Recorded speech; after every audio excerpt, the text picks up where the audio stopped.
আমি দীর্ঘ 2 মাস পর শ্বশুর বাড়ি এলাম বউকে নিয়ে, কিন্তু দুঃখের কথা আর কি বলবো, কিপটা শ্বশুর বাজার থেকে নিয়ে আসছেন 20 টাকার পচা পুঁটি মাছ। সেগুলো আমার বউটাই রান্না করে খেতে দিয়েছিল আমাকে। কত বড় কিপটার শ্বশুর রে। ভাগ্যে এমন কিপটার শ্বশুর জুটলো, ভাবতেই কষ্ট লাগে। দুদিন পর কুরবানির ঈদ, মনে করে নিলাম যে ঈদে অন্তত শ্বশুর বাড়িতে ভালো খাবার খেতে পারবো।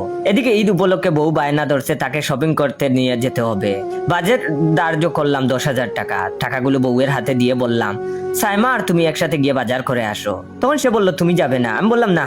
সে তখন বলল, তাহলে আব্বাকেই সাথে নেই। আমি বললাম, তোমার ইচ্ছা। বাপ মেয়ে আর বোন মিলে গেল শপিং করতে। শপিং শেষ করে বাসায় এসে বউ তার শপিং এর পোশাক ও প্রসাধনী দেখাতে লাগলো।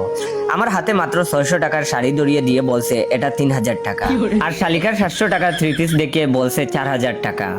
আমি তখন বুঝতে পারলাম কিপটার শ্বশুর বউকে বোকা বানিয়ে আমার টাকা হাতিয়ে নিয়েছে। অন্তত 7000 টাকা তিনি মেরে নিয়েছেন। আমি তখন বউকে বললাম, শপিং এর সময় তোমরা দোকানে ছিলে না? বউ তখন জবাব দিল, না, আমরা রেস্টুরেন্টে খাচ্ছিলাম। আব্বু ফোনে কাপড়গুলো ক্যামেরা করে পাঠিয়েছিল, সেগুলো আমরা পছন্দ করেছি। আমি তখন বুঝলাম কিপটার শ্বশুরের ব্যাপক বুদ্ধি, তাই তো এত সুন্দর করে মেয়েদেরকে বোকা বানালেন তিনি।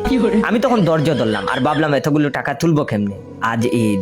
শ্বশুর আব্বা 32,000 টাকায় কেনা গাভী গরু কুরবানি দিয়েছেন, অথচ ওনার কোরবানি দেওয়ার কথা ছিল 1 লাখ টাকার ষাঁড় গরু। শালা তাকে কুয়েত, সে 1 লাখ টাকা দিয়েছিল, কিন্তু কিপটার শ্বশুরের যা করার স্বভাব সেটাই করলেন। কিন্তু শ্বশুর সাহেবের কিপটামি কুরবানির গরুর গুস্তের সাথেও বজায় থাকলো। তিনি বাগের যাবতীয় গুস্ত রাখলেন চাচার শ্বশুরের ফ্রিজে। সামান্য কয়েক কেজি গুস্ত রাখলেন ঈদের ও পরের দিন খাওয়ার জন্য। সেখান থেকে কিছু গুস্ত দুপুরের জন্য রান্না করতে শ্বশুরি আম্মার হাতে দিলেন। তিনি রান্না করলেন। খাবার সময় দেখি শ্বশুর আব্বা সবাইকে খাবার বেড়ে দিচ্ছেন। লজ্জাজনক ব্যাপার, কিপটার ঘরের কিপটা আমার প্লেটে মাত্র 2টা গুস্তের টুকরা দিলেন। আমি তখন লজ্জায় অপমানে ইঁদুরের লেজ গলায় পেঁচিয়ে ফাঁস খেতে মন চাচ্ছিল। তবুও শেষ পর্যন্ত আশা করছিলাম পরের বার আরো কয়েক পিস গুস্ত দিবে, কিন্তু কি আর বলবো, শ্বশুরের লজ্জা বলতে কিছু নাই। তিনি তরকারির প্লেটটা নিয়ে রান্নাঘরে চলে গেলেন আর ফিরে এলেন খালি হাতে। অপমানে আমার মুখটা লাল বর্ণ হয়ে গেল। রাগে দুঃখে কপাল চাপড়িয়ে বউকে চেঁচিয়ে বললাম, চলো বাড়ি চলে যাব। বউ তখন মিনমিন করে বলল, কেন, কি হয়েছে? আমি তখন আরেকটু উঁচু গলায় বললাম, কি হয়েছে মানে, দেখছো না তোমার বাপের কারবার, কুরবানি দেওয়া গরুর গুস্ত, অথচ আমার প্লেটে মাত্র 2টা টুকরা দিয়ে চলে গেলেন। বউ তখন একথা শুনে লজ্জায় মাথা নিচু করে রইল। শাশুড়ি আম্মা কিছু বলতে গিয়ে বললেন না, কিন্তু কিপটা শ্বশুর বলে উঠলেন, জামাই, আমি তো জানতাম তুমি এত খাদক না। খাওয়া খাওয়া করা তো তোমার মুখে মানায় না। আর তোমার প্লেটে 2টা গুস্তের টুকরা দিছি, সেগুলার সাইজ দেখছো, ইয়া বড় বড়। অন্য বাসায় গিয়ে দেখো তাদের গুস্তের টুকরা কত ছোট। তোমার প্লেটের ওই 2 টুকরা গুস্ত দিয়ে 10 টুকরা বানাতো তারা। আর গুস্ত কম খেলেও যা, বেশি খেলেও তা। ওই 2 টুকরার যে স্বাদ পেয়েছো, বেশি খেলে সেই স্বাদটা ভুলে যেতে। শ্বশুরের কথা শুনে মনে হলো আমি পৃথিবীতে নেই, অন্য কোনো গ্রহের পাগলাগারদে অবস্থান করে পাগলের প্রলাপ শুনছি।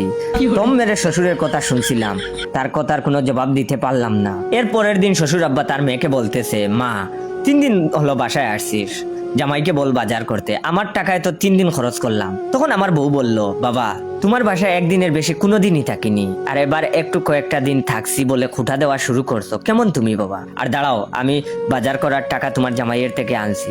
আমি তখন চালাকি করে বউয়ের হাতে 2টা 1000 টাকার জাল নোট দিলাম, যাতে সে শ্বশুরের হাতে দিতে পারে।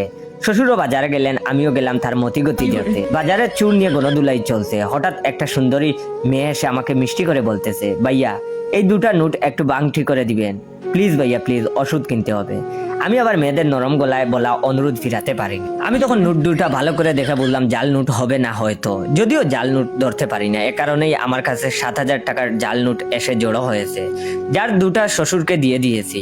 মেয়েটাকে টাকা বাংটি করে দিলাম আর 2টা 1000 টাকার নোট পকেটে পুরলাম। ওদিকে শ্বশুর আব্বা মাছের বাজার ও কাঁচা বাজার থেকে সবকিছু কিনে আমার কাছে ফিরে এলেন। বুঝতে পারলাম না শ্বশুর আব্বা জাল নোট চালালেন কেমনে, নাকি তিনি নিজের টাকায় বাজার করেছেন? কখনো না, উনি যে মাপের কিপটা, তাতে তিনি এমন কখনোই করতে পারেন না। তারপর আমি শ্বশুর আব্বার সাথেই বাসায় ফিরলাম। উনি শুধু মিটমিট করে হাসছেন। বুঝলাম না ওনার এভাবে হাসার কারণ, আর আমাকে দেখে কেনই বা উনি হাসবেন।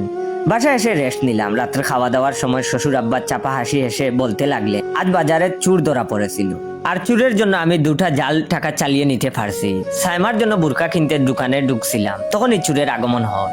বুরকা কিনে টাকা দিব, তখনই নজর পড়লো টাকা তো জাল, 2টা নোটই জাল। দোকানের স্টাফ ছিল একটা মেয়ে, তাকে বললাম, আমার নিকট তো ভাঙতি নেই, তুমি একটা কাজ করো মা, মেয়ে মানুষ বাংটি চাইলে যে কেউ দিবে, ওখানে খুব ভিড়, কারো থেকে বাংটি পেতে পারো, যাও বাংটি করে আনো। মেয়েটা 2টা জাল নোটি অনায়াসে বাংটি করে আনলো।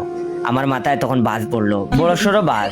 কিপটা শালার বাপের কথা শুনে চোখে সত্যি সত্যি অন্ধকার দেখলাম। বুঝতে পারলাম জাল টাকা আমার পকেটে এসেই পড়লো।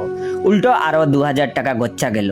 আমি তখন সিদ্ধান্ত নিলাম যেভাবে হোক শ্বশুরের থেকে বড় মাপের প্রতিশোধ তুলতে হবে। তাই আমি আমার অন্য একটা ফোনে আরেকটা সিম দিয়ে শ্বশুর আব্বাকে কল দিয়ে গলার স্বরটা পাল্টিয়ে মুঠা আওয়াজে বললাম, আমি কিডন্যাপার বলছি, আপনার মেয়ে সাইমাকে আমরা কিডন্যাপ করেছি, তাড়াতাড়ি 1 লক্ষ টাকা নিয়ে ওই জায়গাটিতে চলে আসুন।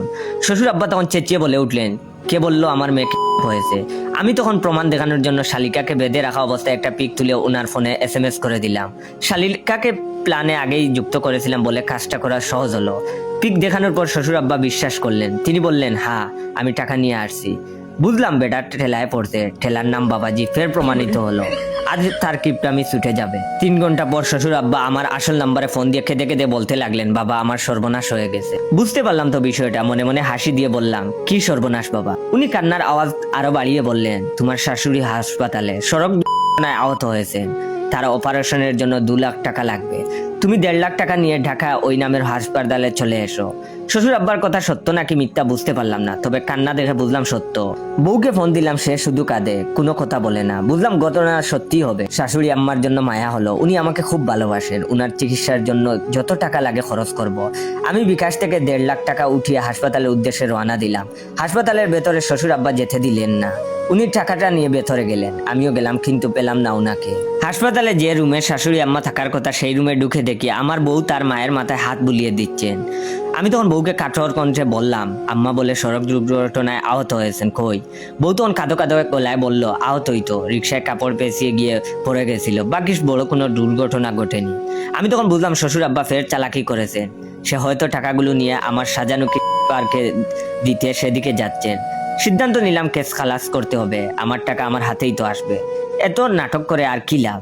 ভিন্ন নাম্বারটা দিয়ে শ্বশুর আব্বাকে ফোন দিলাম। উনি ফোন রিসিভ করেই বললেন, জামাই ইয়ার কি বাদ দিয়ে মেয়েকে বাসায় নিয়ে আসো, সাইমাকে বলে দিও বাপের সাথে বেয়াদবি করলে সুহানের সাথে বিয়েটা ক্যান্সেল করব। আমি তখন আকাশ থেকে দফাস করে পড়লাম ওনার কথা শুনে। বুঝলাম না উনি আমাকে ধরতে পারলেন কেমনে। তাকে কৌতূহলের স্বরে বললাম, আপনি বুঝলেন কিভাবে যে আমি কিডন্যাপার সেজেছি? তখন তিনি বললেন, আরে বুকা ছেলে, তুমি যে নাম্বারটা দিয়ে ফোন দিয়েছো সেটা তো আমারই নাম্বার। তোমার বউকে দিয়েছিলাম সিমটা যাতে সে ব্যবহার করে, কিন্তু সে যে তোমাকে সিমটা দিবে কে জানতো? আমি তখন হতভম্ব হয়ে গেলাম। নিজেরকে যুগের শ্রেষ্ঠ বুকা মনে হলো। ভাবলাম শ্বশুর আব্বা আমার এতগুলো টাকা নিয়ে কি করবে। তাই আমি ওনাকে ক্ষীণ স্বরে বললাম, আব্বা আমার এতগুলো টাকা নিয়ে কি করবেন? আর কই গেলেন? উনি তখন খিলখিল করে হেসে বললেন, অনেকদিন ধরে 1 খণ্ড জমি কেনার জন্য একটা লোকের সাথে কথা চলছিল, টাকার জন্য কিনতে পারিনি। আমার 50,000 টাকা আর তোমার 1.5 লাখ টাকা, এই টাকা দিয়ে জমিটা কিনে নিলাম।